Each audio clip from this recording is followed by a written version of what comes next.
Hi. In this video, I want to talk about time, space, and photography. Photography is really fascinating in that it actually can shift or change the way that we look at time and space.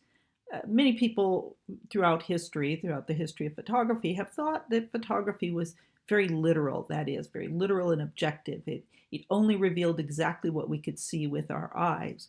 But that's not at all true. Photography is capable of revealing things that we don't see with our eye and that we don't experience in the normal course of our day. For example, in time, we can actually do these very, very long exposures in photography that compress a very long period of time, say 1 or 2 or 3 minutes in the case of this Matthew Pillsbury photograph, and compress it into a single frame. So we actually see multiple happenings in time happening at the same moment. So this is Matthew Pillsbury. He's the first of the artists that I'm going to show you in this video. He does these very long exposures all over the place. This happens to be in the Apple Store in New York City. And you can see that he makes an exposure that's so long, 2 to 3 minutes, that people actually move from one place to another, and you see them in multiple places in the same photograph. So time is actually being compressed into this single photograph. So this is one way that you can really play, that you can choose to play with time and space in photography, is through super long exposures. I'll show you another Matthew Pillsbury. He takes a number of photographs in museums and public spaces. In this one, I've counted it. This woman over here who's gazing at the statue, she appears about 8 times. So she's moved about 8 times during this very long exposure. And so she's actually in multiple places at the same moment in this photograph. Now, Matthew Pillsbury uses various techniques for this, such as what we call neutral density filters, which cut down on his exposure so he can do these very long exposures. There's a lot of different strategies. I'm not going to talk as much about technical stuff in this video. I'll send you to some resources through the textbook, and in our discussions I can answer any questions you have about how to do some of these techniques. This is just one more Matthew Pillsbury. I really like this series. It's called Screens. He made these super, super long exposures of people in various locations on their screens, in this case, an iPad. Let's talk about another photographer who does very long exposures. I think one photographer in this class may have, or one of the students in the class may have talked about him. I may have talked about him. This is a photograph by the Japanese photographer Hiroshi Sugimoto, and he made a series of these very famous photographs. These are 2-hour exposures. Well, actually, let's be more specific. The exposures of these photographs are exactly the length of the movie that is being shown on the screen. So he uses a lot of neutral density filters, small aperture, slow film, all of these things. He is working on film here. He opens up his aperture in his camera at the start of the movie, and he closes it at the end. And of course, what we see in the end is this white screen, apparently blank. But if you think about it, that's not blank. That's the entire movie contained in one photograph. Really fascinating. I'll show you a couple others of these. This is probably his most famous from this series. It's of a drive-in movie theater. Have any of you ever been to one of those? I hear they're coming back into fashion. This is another photographer who does very, very long exposures. He's a Korean-born photographer named Addict Kim, and he has done these urban scenes that are, I believe these are 30 to 45 minutes long, and again, I can talk later about how that's done. There's actually another photographer that I didn't put in this slide presentation. I forgot about him, who's actually doing 1 year or 2 year exposures. A little out of the range of what we can do in this class, but maybe I'll talk about him later. I'll post in the discussion. Anyway, Addict Kim made this photograph in Bombay, in India, 30 to 45 minutes. And he made this photograph in Times Square in New York City. And you can see how things almost but not quite vanish away in these very long exposures. One of my favorite things about this particular photograph is if you look carefully, you'll see a tripod here, and I think there's another shadow of a tripod here from photographers who've actually come and gone and photographed the scene while he was there. Now, this is one of the things that many of you might want to do, and you may have already experimented with this. This is light painting. And this particular light painting is by one of the most famous of the contemporary light painting artists, Eric Stoller. He's done light paintings all over the place. They're very complex, they're very sculptural. The cool thing about light painting or light drawing is that it actually makes light, which is just very fast and time-based and ephemeral, into something that appears to be solid and physical. Eric Stoller is one of the most important ones of these. There's a number of light painting photographers that you can find online, and I really recommend you tool around. Lots of YouTube videos on how to do this. You'll really have fun. I'll show you a couple more examples. It's another Eric Stoller. He obviously has teams or groups of people who help him, and these take enormous amounts of time for different people to hold in place and make these light paintings. The trick to light painting is that you can, and I'll post some videos on this, the trick to light painting is that if you do a very long exposure, and especially in relative darkness, and you wear dark clothes, you can move through a scene without ever being recorded by the camera. And that's how this is done. People are actually coming in and out of these scenes and making these paintings with light. Here's another Eric Stoller. I believe in this one he is actually using steel wool, and that's one of the favorite materials of light painters. I would ask that you not do that, or if you do that, I don't know you. It's very, very effective and long-lasting. It's also quite dangerous, so I'd rather you stay away from that. You can use flashlights, you can use your iPhone, you can use all sorts of things, but let's not burn up the world. This is a really, really interesting light painting photographer. Her name is Sonia Soberatz, and she works in film. You don't have to, of course. And she is blind. She's absolutely and completely blind. And she didn't start doing photography until she became blind. And she became interested in doing light painting. And one of the reasons she likes to do it is because she is able to feel her way into making a photograph. So she has an assistant who helps her set up and tells her where the model is. She does the light painting, and when the photographs are made, she has her assistant describe the photograph to her so she can decide which one should be printed. These are all portraits. All of the artists, of course, are on the page that I have linked to on the week page, which lists all the artists and the spellings of their names, so you can go look them up. This is absolutely one of my favorite light painters, and this is Saito Takahiro. I hope I said that right. He works all in film. Some of these take several hours to complete, as you can imagine. I think that he often opens and closes his shutter for periods of time in order to give himself a break. He does these all on his own, as far as I know, and he uses these little tiny points of light to create these really very poetic light painted scenes. Here's another one.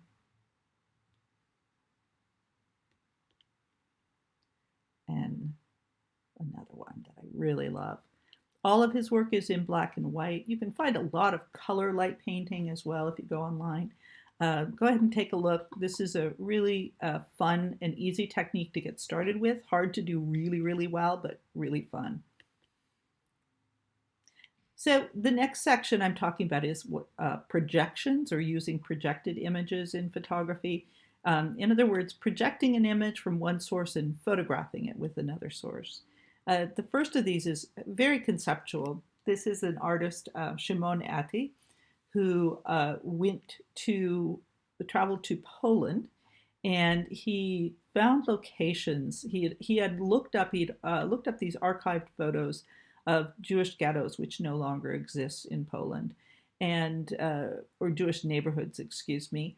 And he then went and found some of these locations of these Jewish neighborhoods. These neighborhoods were all marginalized and lost, and most of the Jews either disappeared, were killed, or evacuated, escaped. And so he went back to those locations. He projected these photographs onto the wall, onto the exact location of the original space with a slide projector, and then he rephotographed them.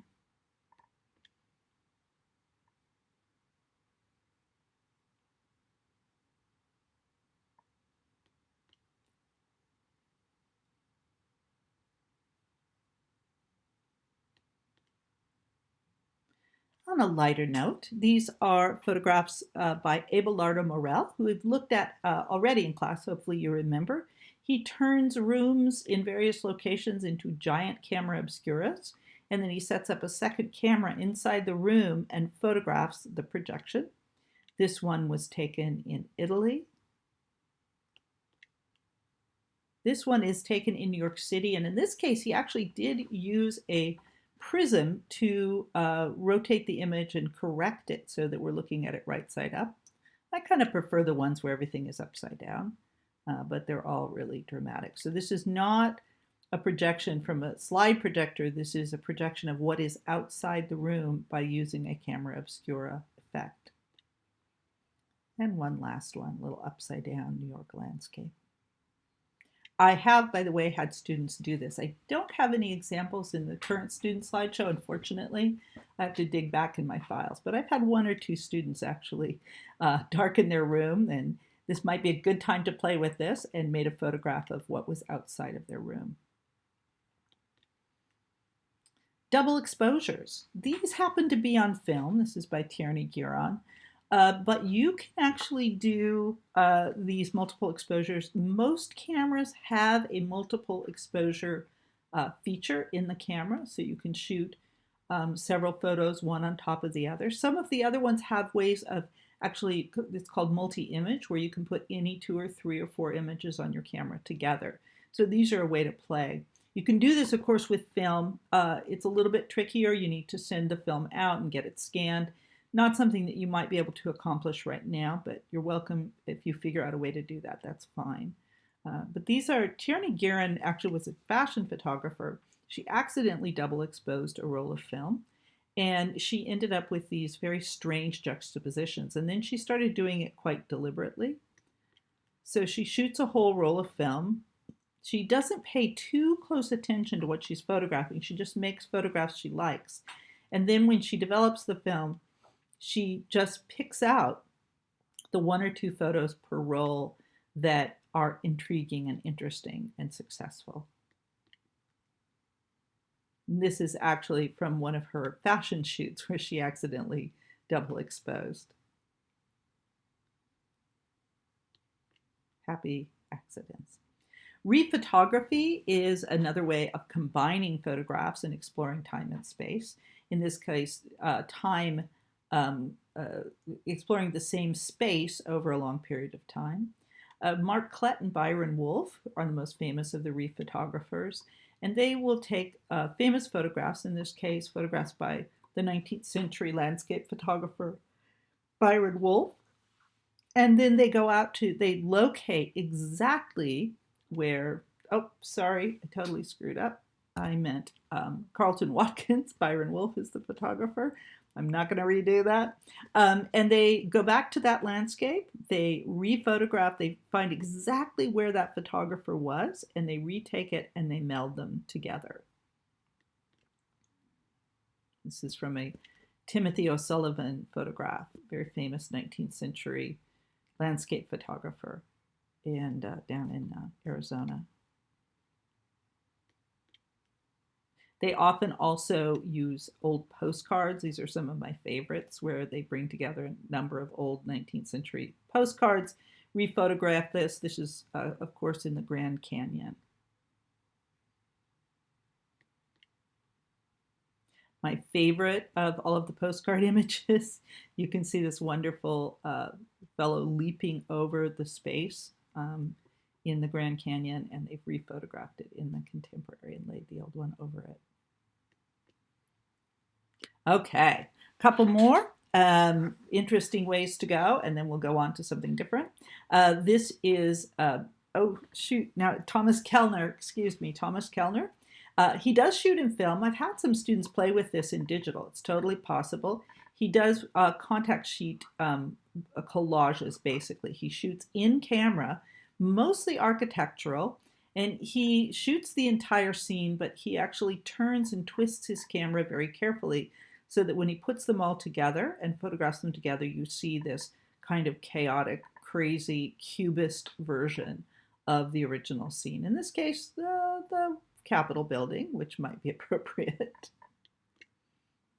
The Golden Gate Bridge, one of my favorites. And this, of course, would be way too ambitious a thing for you to do for a project that's only going to be about a week or week and a half. But if you wanted to do something simpler or a simpler version of this, that could work out. Here's the London Bridge is falling down.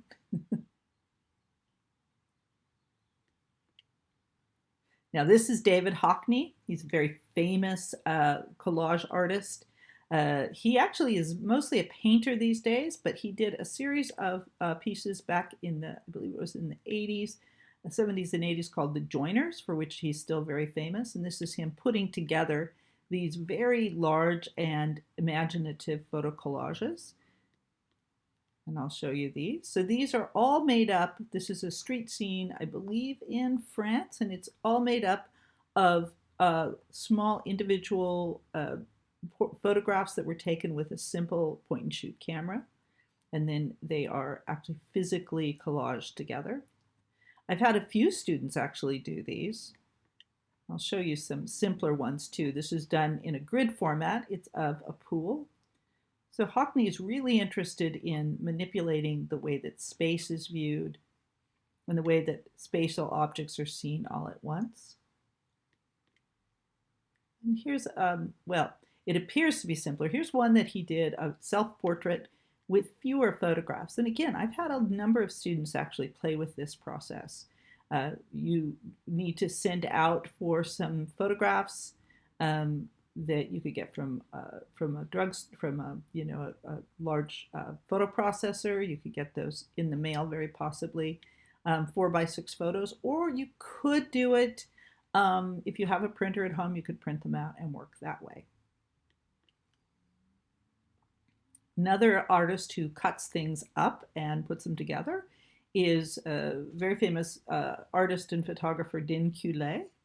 And this is him in his studio actually cutting photographs up into strips, which he then weaves into these giant photo montages.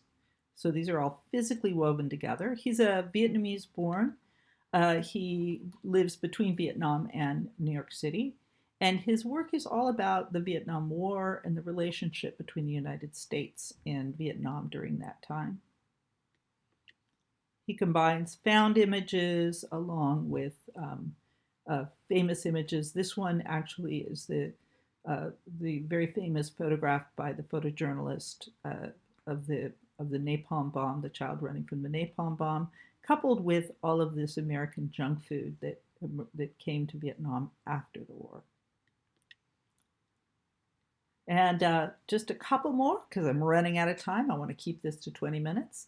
This is John Stezeker, who he uses found photographs. You could do this with found photographs.